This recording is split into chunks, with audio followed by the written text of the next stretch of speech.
السلام علیکم ورحمۃ اللہ وبرکاتہ. محترم اوریدونکو څنګه یې؟ جوړ یې؟ ښه یې؟ خوشحاله یې؟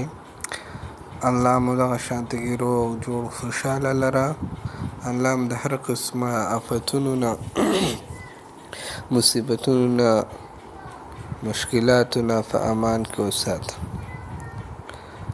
یو پیر ستاسو د وړاندې بیا حاضر یم په یو نوې وظیفې سره. ډېره اسانه مجربه وظیفه ده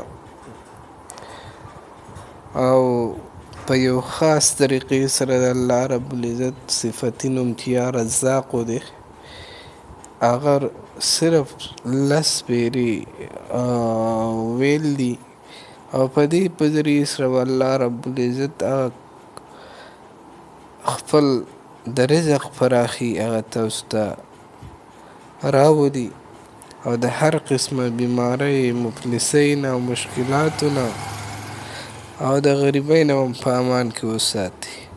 نو دا ډیره بهترینه اسانه وظیفه، فایده یې دومره ده چې الله رب العزت په تاسو ته د رزق دروازې کلاوي کړي، رزق به مو پراخه شي او غریبۍ نه هم الله رب العزت وساتي، د مفلسۍ نه هم وساتي، د بیمارو نه آفتونو نه هم الله وساتي. نو دا دغه وظیفې هغه برکات دي او دغه فایده ده.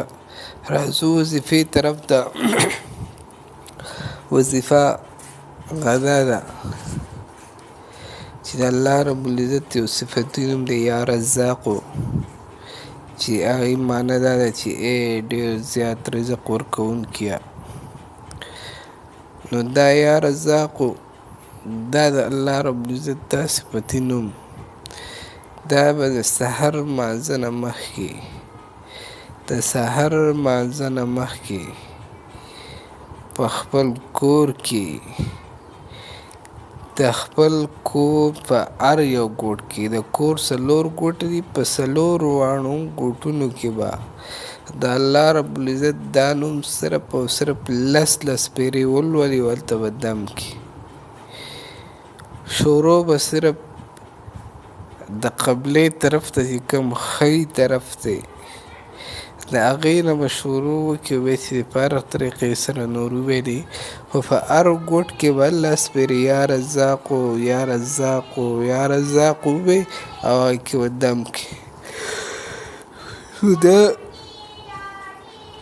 دې په ذریعې سره به الله رب العزت تاسو ته څه وکړي، هغه د رزق دروازې به تاسو ته کلاوي کړي او رزق به مو د دې په ذریعې سره فراخ شي. د هر قسمه بیمارۍ، مفلسۍ نه به الله رب العزت هغه موږ او تاسو وساتي. دا ډیره بهترینه وظیفه ده، په دې باندې تاسو عمل وکړئ. الله رب العزت به تاسو ته دې هغه بدلي هغه په دنیا کې وښیي.